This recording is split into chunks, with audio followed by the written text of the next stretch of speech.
sommes sur la route de la Bonnette, au camp des Fourches, pour aller à la cérémonie de Notre-Dame du Très-Haut. Et donc, ce camp des Fourches va être restauré en partie. Il se trouve à 2291 mètres, à 8 km du col de la Bonnette. Il était utilisé comme emplacement de bivouac dès les années 1890. Il a été construit entre 1896 et 1910 et amélioré jusqu'à la Seconde Guerre mondiale. Le conseil départemental a donc décidé de restaurer quelques bâtiments pour en faire un musée. Très bonne idée.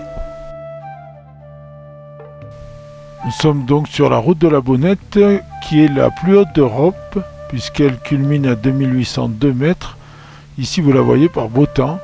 Mais malheureusement, pour la cérémonie de Notre-Dame du Très-Haut, nous avons mauvais temps. Et d'ailleurs, il y avait une inauguration, le lancement des travaux du camp des Fourches qui va être annulé ce jour-là.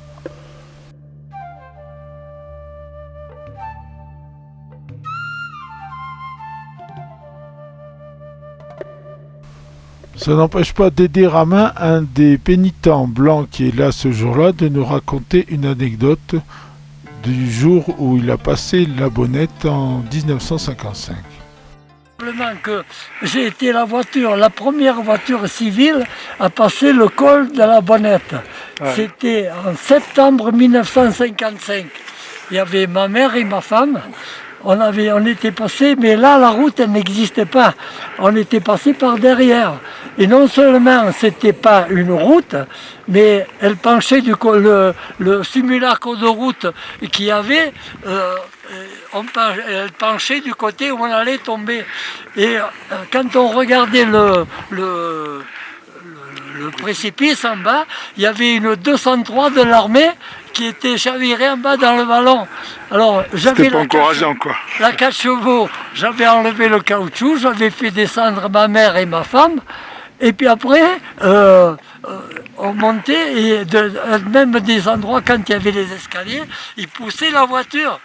Elle marchait bien, ma voiture, elle était impeccable. C'était une 4 chevaux ? Une 4 chevaux Renault, mais elle avait été un peu forcée, hein. Elle avait de la puissance. Tu l'avais gonflée ? On l'avait gonflée. Et c'était un metteur au point de Maserati, ceux qui faisaient les courses de... C'était pas Formule 1 à l'époque. Les courses de côte ? C'était la promenade des Anglais à Nice. Et c'était un metteur au point, il m'avait mis ça au point. Elle faisait du 125 chrono. Sur une 4 chevaux. Mais pas en montant. Hein. Sur une 4 chevaux Renault, sur une 4 chevaux, faire du 125. Ouais. Et vous pouvez la faire sur le toit aussi, je pense. Mais, bon, on va monter parce qu'on est en retard peut-être. Quand on est arrivé en haut, ma femme elle avalait la langue, ma mère elle y a vite donné un truc de café, on l'a fait remettre dans la voiture et on est descendu sur Josy et on est revenu à Isola par la vallée du Var. Ah d'accord. Ben, c'était épique quoi. Ma femme était enceinte, c'était en septembre et elle a accouché le 31 décembre. Tu voulais pas le garder quoi. 1955. Maintenant, vous pouvez constater que la route est magnifique grâce au conseil départemental, à la métropole et au CIVU de la Bonnette. Mais nous sommes là pour la cérémonie de Notre-Dame du Très-Haut qui part de l'oratoire qui se trouve au col. Le père Magnien qui va en profiter pour faire ses adieux à la paroisse, puisqu'il nous quitte.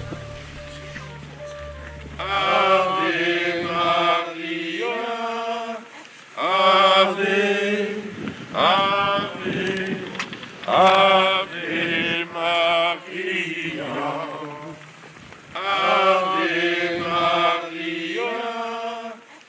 La procession qui va descendre avec ses courageux pèlerins le long de la route de la Bonnette. Habituellement, elle descend jusqu'à un lieu où on fait la messe en plein air, mais là, le temps est trop mauvais et la messe se fera à Saint-Dalmas-le-Selvage. Pour l'instant, avec Clément avec nous. Des oriflammes représentant les monastères les plus célèbres de la région sont disposés le long du parcours et on s'y arrête pour prier. Vous êtes bénie entre toutes les femmes, et Jésus, Là, nous sommes devant l'oratoire de Santa Anna di Minaggio, qui est pas très loin à vol d'oiseau, derrière le col de la Lombarde.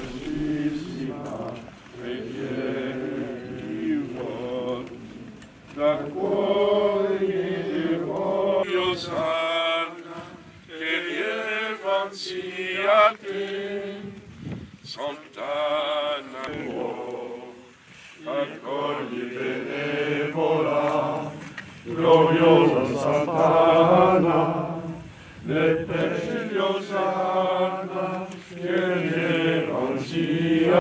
Sainte Anne de Vinaggio, priez pour nous. Sainte Anne.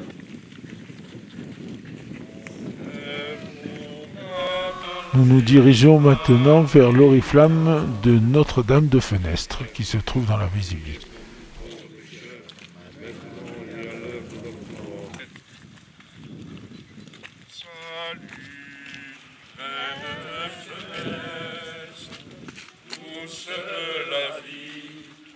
Espoir du pécheur, répondre à Dieu, pardonne-nous, ô Vierge Sainte, le secret d'un oui joyeux.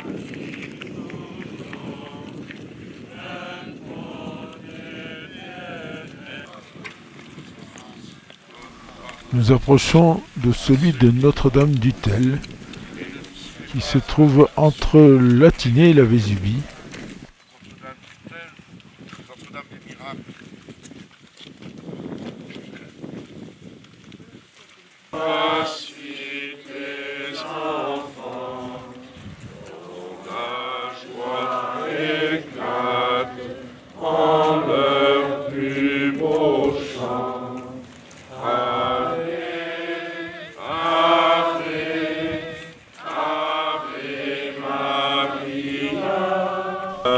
Nous approchons donc de l'endroit où habituellement nous faisons la messe en plein air, dans cette cathédrale naturelle. Mais là, nous allons à Saint-Dalmas, le temps ne permettant pas de le faire exceptionnellement dans cet endroit magnifique. Nous nous rejoignons donc tous à Saint-Dalmas, qui est un très joli village, et l'église est magnifique aussi d'ailleurs.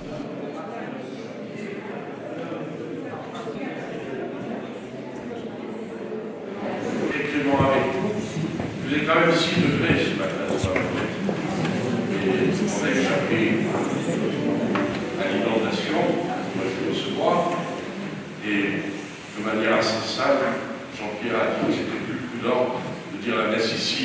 Maintenant il peut pleuvoir, c'est pas grave. Les femmes du monde, le Seigneur a choisi pour que brille à jamais sur la terre la lumière de Dieu. J'avais aussi souhaité le faire dans cette cathédrale et au lieu du col de la Monnaie, plutôt que dans l'une des 80 églises et chapelles que compte la paroisse. Mais nous nous retrouvons ce matin dans cette église de Saint-Dalmas. Et je terminais en disant, je dois vous l'avouer, depuis que j'y ai goûté, j'aime bien célébrer la messe dans le parc du Mercantour. La messe est pour une action de grâce, alors je souhaite que nous partagions ce moment ensemble sous le regard de Dieu pour lui dire merci. La grâce de Jésus notre Seigneur, l'amour de Dieu le Père et la communion de l'Esprit